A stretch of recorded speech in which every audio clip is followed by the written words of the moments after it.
Hello po mga kababayan, si Dante Maravillas, Bicolano vlogger, broadcast journalist from Albay. Nanggugulo na po yung mga protesters. Gusto na yata tularan, mga kababayan, yung nangyayaring protest rally sa Indonesia na nagiging bloody, madugo, violente. Yan ang nakakalungkot mga kababayan. Kasi nanggagatong na po ng kaguluhan yung ilang mga grupo. Ito yung rally kanina mga kababayan ng mga militant organizations sa opisina ng DPWH sa harap ng Congress.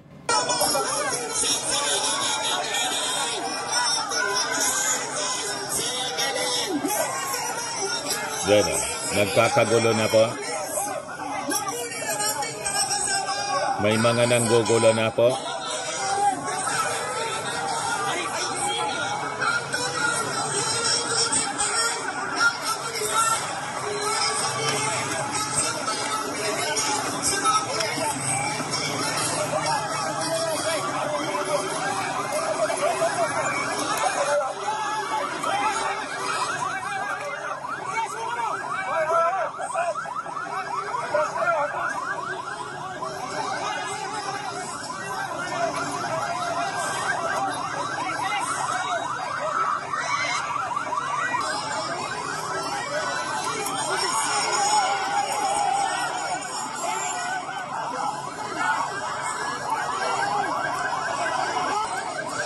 Sabi dito sa report ng Philippine Star, police clash with protesters as they tried to apprehend rowdy members of progressive groups na nambato ng pintura at putik sa kanila during a rally condemning the anomalous flood control projects of the Department of Public Works and Highways in front of the House of Representatives in Quezon City.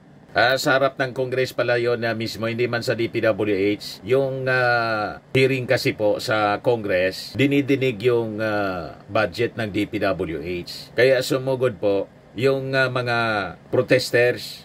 Ang pinagbuntunan ng init ng ulo, yung mga polis. Yung mga polis po, nagme-maintain man lang po ng peace in order. Kasi baka pasukin nila. Anyway, yung DPWH po, secretary, bago na po si Vince Dizon. And in fact, mga kababayan, kanina, sabi ni Secretary Vince Dizon, lahat na niya ng kawani ng DPWH nagpasa na ng courtesy resignation. 100% na niya nag-submit. At we are now in the process of reviewing these courtesy resignations. Sabi ni Dizon sa hearing ng House Committee on Appropriations tungkol sa budget ng DPWH. Kahapon lang po, mayroon na po tayong mga tinanggal at pinadismiss. At makakaasa po tayong mayroong mga susunod po sa mga susunod na araw, ang susunod na linggo. May mga susunod pang matatanggal. So walang rason para mga kababayan magwala na itong mga protesters as if walang ginagawa po yung ating gobyerno. Mismo nga, sabi nga natin mga kababayan sa previous video natin, ang nangunguna dito sa investigasyon yung ating Pangulong Bongbong. At yung ating Pangulo, maglalabas siya ng executive order next week siguro para sa pagbuo ng independent commission. Ang ibig sabihin nito, wala din yung ating Pangulo na tiwala sa Congress siguro, saka sa Senado, na nagsasagawa ng separate investigations dito sa mga flood control. Kasi kung tiwala siya, hindi na sana siya bubuo ng independent commission. So makikita ninyo dito, sincero ang ating gobyerno. Kailang sumaksakay sa controversy, ito pong mga protesters, nanggugulo na dito sa ating bansa. Hindi naman tama siguro ang ganyan. Kung walang ginagawang aksyon yung ating gobyerno to address all these anomalies, maintindihan natin kung kayo ay magwala, di ba? Pero kalma lang po tayo. Hindi kailangan na magkagulo tayo dito sa Pilipinas. Yan o.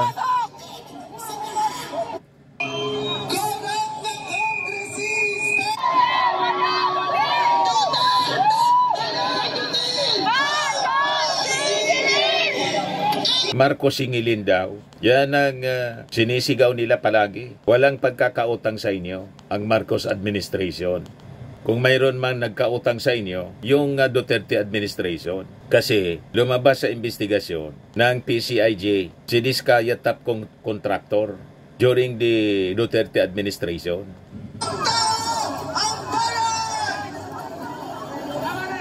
Marcos Jr.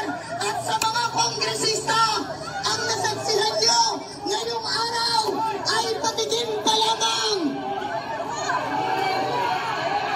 So misdirected mga kababayan ang kanilang protesta at yung galit nila, mali ang pinupuntirya nila mga kababayan. So makikita ninyo dito, iba ang kanilang agenda. Sakyan ng issue sa controversy sa flood control projects na mismo ang ating Pangulo ang nag-imbestiga, ang nag-expose sa kanyang zona. Pagkatapos, ngayon, ang mga protest rallies directed sa ating Pangulo na mismo. Saan ka nakakita ang ganyan mga kababayan na sistema? Ito yung mga dating anti-Marcos forces noon pang panahon ng kanyang tatay. Ang inaakusan na nagbulsa daw ng bilyones yung ating Pangulo. Iba, kundi si Marcos Jr. na nagbulsa ng bilyones. Matindi mga kababayan. Yung ating Pangulo na daw, yung nagbulsa ng bilyones.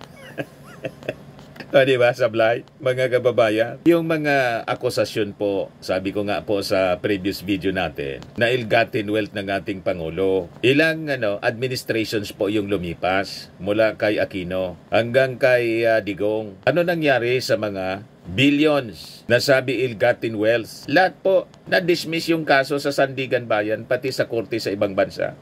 So malinaw na baseless. Pagkatapos pati itong flood control, anomalies, Marcos singilin. Sino naman maniwala sa inyo sa ganyang mga akusasyon? So talagang ang intensyon nila manggulo. Una ginugulo yung issue. Tapos, ayun, umatake na mga kababayan sa mga kapulisan para udyukan na gumanti sa kanila. Control projects, siya namang kakapal ng mukha ng mga nakaupo sa gobyerno. Performative justice ang ginagawa. At Marcos, tandaan mo, hindi ka kakalimutan ng mamamayan dahil ikaw ang numero unong performative dito. Ipokrito ka sa lahat ng aspeto. Imbes na sinserong harapin ni Bongbong ang krisis sa klima na magtitiyak ng pangmatagalan at pangmasang solusyon. Yan ang ori ng mga speakers, mga kababayan, kabataan na brininwas yung utak ng mga grupo na anti-Marcos. Hindi mo na makukumbinsi ang mga ganitong uri ng tao kasi brainwash na sila. Alam na ninyo ang alliance nila mga kababayan. Ang objective nila, bagong gobyerno, yung ideology na sinusulong nila noon pang panahon ng mga nauna sa kanila. Kaya gusto nilang sakyan itong issue para manggulo. Gatungan ang gulo. Ang kahirapan ng mamamayan, ginagamit pa ang krisis sa klima para itulak ang greenwashing projects. Bukod pa sa ito ang dahilan ng patong-patong na kahirapan ng mamamayan at lalong pagkasira ng kalikasan na siya sanang panangga natin sa baha. Kunwari, ang flood control projects ay malinaw na greenwashing projects. Kunwari ay solusyon, pero malinaw sa aktual ay balon, malalim na balon ng korupsyon. Hindi man yun dinidinay yung korupsyon ng ating Pangulong Bongbong. Kaya nga siya nagpa-imbestiga.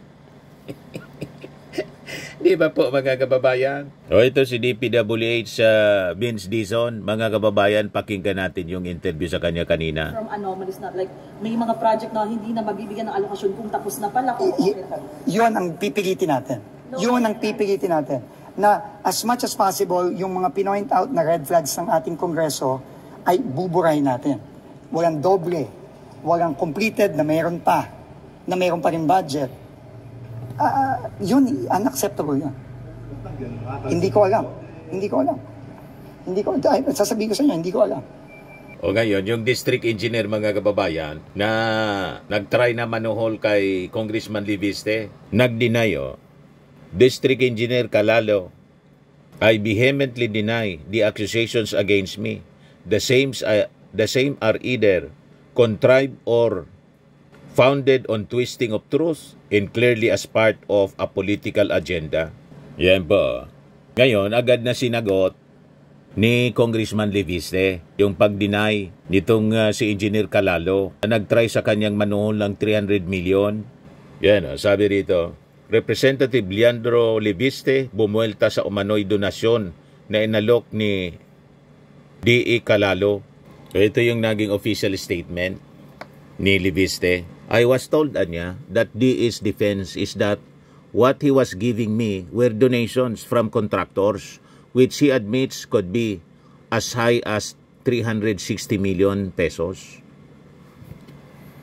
So ang sagot ko, sabi ni Leviste, this cash came with a receipt of 3 contracts totaling 104,330,000, which with a note of 3%, 3,126,900.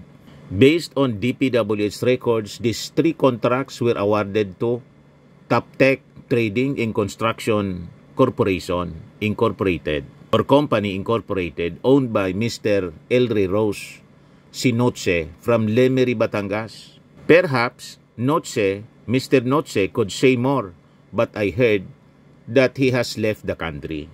Sabi ni Leviste, at least it seems that DA has admitted getting donations from contractors. DA should admit the long list of names of other contractors and proponents of projects in the 1st District of Batangas, whom he told me in our conversation were also ready and willing to give support. Kasi ina-accuse siya ng bribery. Hindi man niya bribery yon, hindi man bribe, donation man lang ang mga contractors. Ganon mga kababayan. Hindi niya kayang suhulan po yung batang congressman. So ito ang patunay mga kababayan na ilan sa ating mga congressmen tulad ni Leviste na inspire sa naging aksyon ng ating Pangulong Bongbong Marcos na expose at imbestigahan mga kababayan itong matinding korupsyon sa DPWH. So walang rason po na magwala ang gatong ng gulo itong mga militant organizations. Huwag natin pong isusupport ang ganitong uri ng mga aksyon panggugulo sa ating bansa. Kasi unang-una, mismo yung ating Pangulo ang namumuno para labanan ng korupsyon. You see? Tapos isisigaw ninyo dyan sa rally ng ating Pangulo, nagnakaw ng bilyon-bilyon dito sa public works. Asan ang resibo ninyo? Di ba? Wala kayong resibo.